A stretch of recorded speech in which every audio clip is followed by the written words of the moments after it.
Bismillahirrahmanirrahim. Welcome to the Lahore Garrison Junior and Upper School, and welcome to 10th general science class. Hopefully बेटा आप सब खैरियत से होंगे. 10th जनरल साइंस में हमने जो रोल ऑफ साइंस का जो चैप्टर है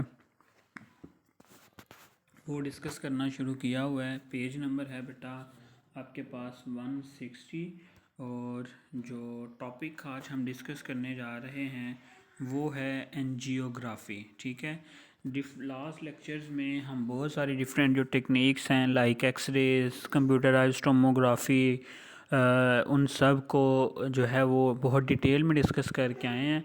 आज एक बेटा और टेक्निक है angiography.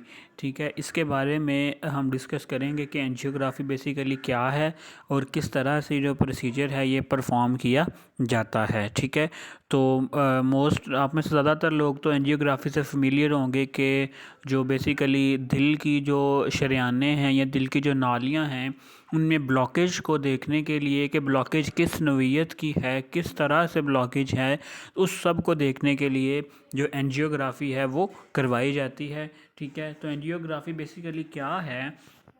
Is a procedure to produce inside picture of the arteries. ठीक है, एक ऐसा तरीका है जिसके ज़रिए आर्टरीज़ के अंदर का जो स्ट्रक्चर है, आर्टरीज़ के अंदर की जो पिक्चर्स हैं वो हासिल की जाती हैं. मतलब देखा जाता है कि आर्टरीज़ के अंदर खुदा न खास्ता कहीं पे कोई प्रॉब्लम तो नहीं है. ठीक है, उसको क्या किया जाता है, वहाँ पे मेंशन किया जाता है, वहाँ पे गौर से देखा जाता है. अगर वहाँ पे कोई प्रॉब्लम हो तो फिर उसको सॉर्ट आउट किया जाता है.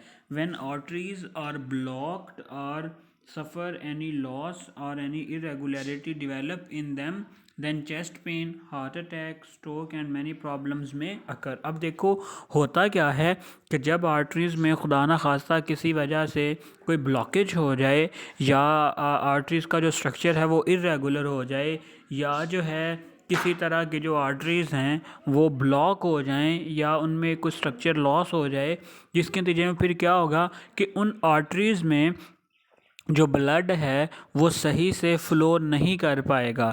जब ब्लड फ़्लो नहीं कर पाएगा तो उसके नतीजे में फिर क्या होगा कि आपका जो दिल है वो खून को अच्छे से पंप नहीं कर पाएगा. जब खून पंप नहीं होगा तो आपका जो बॉडी के डिफरेंट पार्ट्स हैं उनमें पेन शुरू हो जाएगी, और उस पेन के साथ साथ जो चेस्ट पेन, हार्ट अटैक और स्ट्रोक, डिफरेंट जो प्रॉब्लम्स हैं वो वहाँ पे कॉज हो सकती हैं. ठीक है, अब एंजियोग्राफी क्या करती है? Angiography basically help the physician to determine the source of problem and extent of the damage. मतलब पहले तो एंजियोग्राफी के ज़रिए हम देखते हैं कि अगर कोई ब्लॉकेज है तो ब्लॉकेज किस तरह से है. ठीक है, और उसके साथ साथ कि अगर जो ब्लॉकेज है वो किस वजह से है, किस तरह की है, और उसको फिर हम किस तरह से क्लियर कर सकते हैं. एक्सटेंट बताता है कि क्या हमें दोबारा से इसकी जो है वो एंजियोप्लास्टी करनी पड़ेगी, मतलब को स्टंट वगैरह डालने पड़ेंगे, या कि इस जो हार्ट है उसका कंप्लीट जो है वो बाईपास किया जाएगा. ठीक है, तो इसको डिटेल में देखने के लिए जो डॉक्टर्स हैं, जो कार्डियोलॉजिस्ट हैं, वो एंजियोग्राफी करते हैं. ठीक है जी. By angiography blockage or constriction in heart arteries are known by choice of the treatment procedure become easy. अब देखो इसका मकसद क्या होता है कि ये देखा जा सके कि जो ब्लॉकेज है वो किस तरह की है. ठीक है, जो ब्लॉकेज है उसकी नौइयत क्या है. ठीक है, क्या बहुत ज़्यादा आर्टरीज बहुत ज़्यादा पॉइंट्स पे ब्लॉक हैं, या सिर्फ कहीं कहीं थोड़ी बहुत जो प्रॉब्लम्स हैं जो वैसे भी मेडिकेशन के थ्रू या एंजियोप्लास्टिक के थ्रू सॉर्ट आउट की जा सकती हैं, या कि फिर बहुत ज़्यादा ब्लॉकेज है तो फिर इसको पेशेंट को दोबारा से कंप्लीट उसका जो बाईपास है वो करना पड़ता है. बाईपास हार्ट का ऐसा ऑपरेट है जिसमें जितनी भी आपकी ब्लड वेसल्स हैं उनको दोबारा से ओपन किया जाता है. ठीक है जी. Treatment procedure become easy.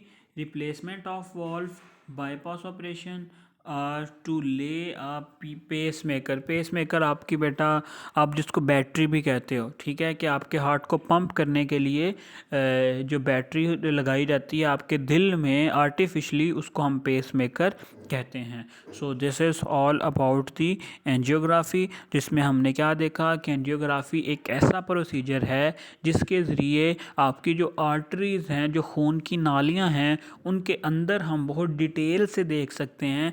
क्या देख सकते हैं कि उसमें खुदा न खास्ता कहीं पे कोई ब्लॉकेज या कोई प्रॉब्लम तो नहीं है, और फिर उस प्रॉब्लम को देखते हुए उन आर्टरीज़ में जो है एंजियोग्राफी के थ्रू हम ये पता लगाते हैं कि आया अब हमें किस प्रोसीजर की तरफ जाना चाहिए, कि इनका जो इलाज है वो किस तरह से करना चाहिए। तो उसमें मैंने आपको बताया है कि फिर अगर ब्लॉकेज कम हो तो हम क्या करते हैं, मेडिकेशन के थ्रू, या जो है आप कह सकते हो मेडिकेशन के साथ साथ एंजियोप्लास्टी के थ्रू इन आर्टरीज़ को ओपन कर सकते हैं। लेकिन अगर ब्लॉकेज कहीं पे ज़्यादा है तो फिर उसके लिए हमें बाईपास, हार्ट का जो बाईपास है उसकी तरफ मूव करना पड़ता है। ठीक है।